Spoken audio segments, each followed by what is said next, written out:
Hello dear friends, I hope this finds you well at Christmas along with your families. Perhaps we should just take a moment there to remember that unique individual who really makes Christmas so special, and who for a lot of people Christmas is really about. And that's obviously Del Boy when he falls through the bar. Yeah. Now that said, I've just got two things to say.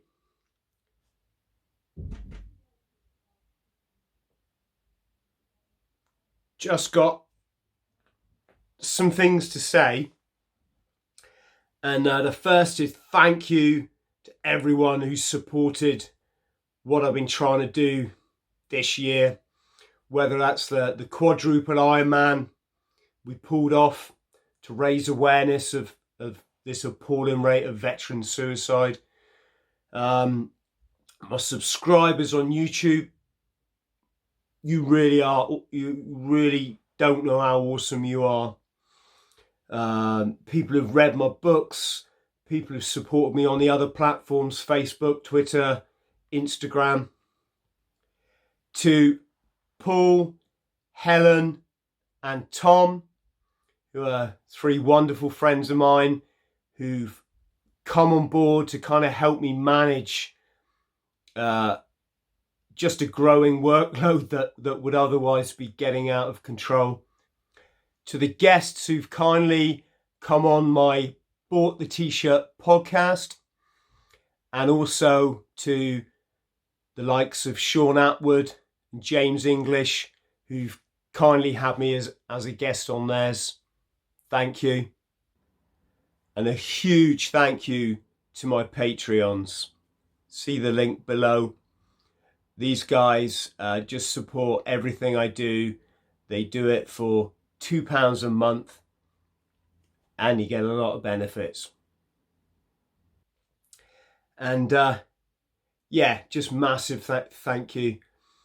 I wish you and your families all a very merry Christmas and a peaceful New Year.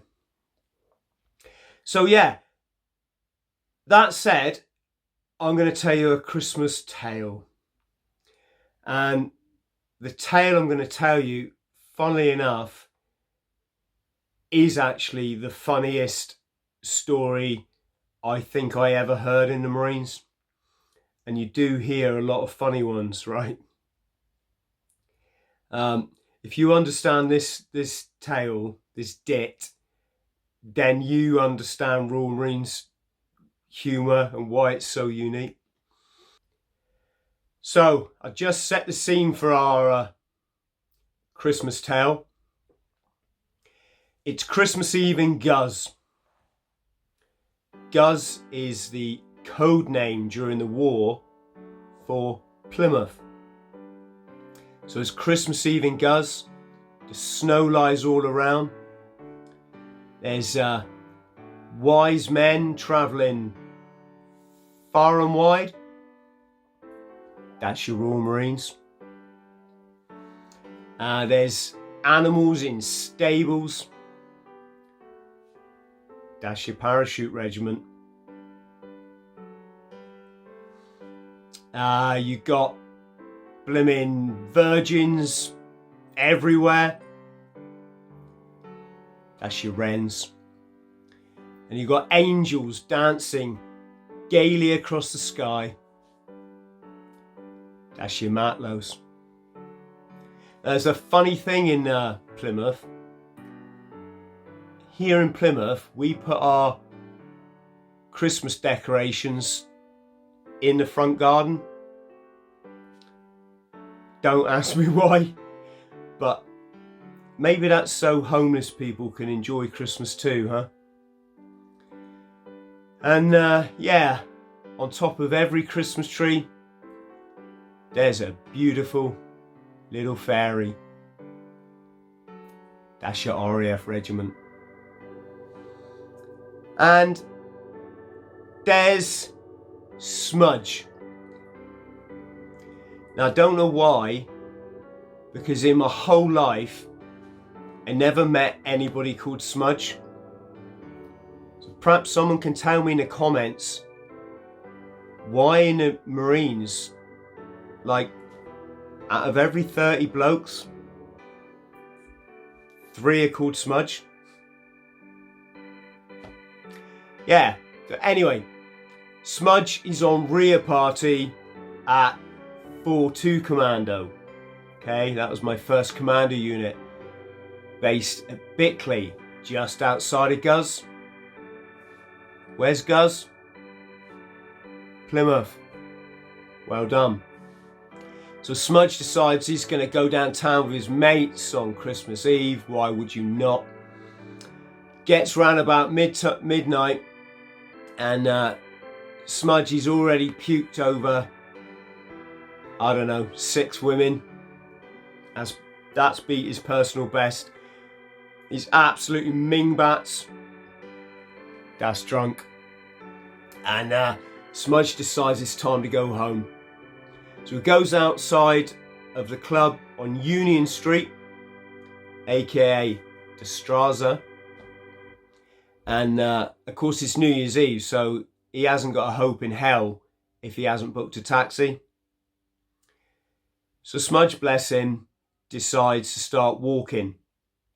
I mean, it's only like 7 miles. And there he is, trudging through the snow in his Helly Hansen fleece and his desert boots. And he's trudging along. He's a good old Smudge. And he gets about halfway and thinks, nah, like this is too far. Sod this for a game of soldiers. And he starts looking around to see if he can steal and, shall we say, borrow, shall we say, appropriate a form of transport. And he's looking over garden fences and hedges, and he finally sees this children's tricycle. And so Smudge half hitches the tricycle, right? And he's going along on this kiddie's trike, and he gets to Bickley Lane, which fortunately leads all the way downhill to the commando unit. And it's still, anyone who knows Bickley Lane, it's a good mile, maybe a mile and a half before you get to the camp. Smudge is there in his own world of drunken bootneckness, making his way through the snow on a 1-horse open children's tricycle. And lo and behold, who pulls up but the boys in blue? Maybe it's a boy and girl in blue. And they're like, excuse me, Sonny, just stop there, will you? Where do you get the tricycle? Smudge is like, I nicked it from up there. They're like, yeah, well, you know, we kind of gathered you nicked it. And the police say to Smudge, and I swear this is the story as it was told to me. They say, right, look, we'll go back to the house. We're going to have to wake, you know, the family up. And, you know, I'm sure if we explain you're a hero commando, you've served your country with pride, you've had a few too many bevies tonight, and you did something a bit silly, and I'm sure they will agree not to press charges. So Smudge is, you know, what else can you do? Okay. So they chuck the trike in the back of the cop car, and they chuck Smudge in the back seat, and they drive back to this house. And the policeman goes up, knocks on the door, and Smudge is stood there all, you know, feeling sorry for himself. And the couple answer, all tired from sleep, right? And the police officer says, "Sir, madam, look, I'm really sorry to disturb you at this late time on Christmas Eve. It's just we've apprehended this young man. Is halfway to Bickley Barracks on your child's tricycle. And we've explained to him, you know, we understand he's had a few beers, he probably didn't mean to steal it, and you know, if it's okay with you, he just wants to return it, and maybe we can kind of leave it there." And the couple are like, "Yeah, yeah, sure, officer, yeah, that's, you know, that's fine, that's absolutely fine." So then the police officer looks at Smudge and says, "Marine, is there anything you'd like to say to this couple?" And Smudge says, "Yeah, there is actually." He said, "You two should be ashamed of yourselves. You let your child play on this thing." He said, "It's a bloody death trap. I just nearly killed myself 3 times.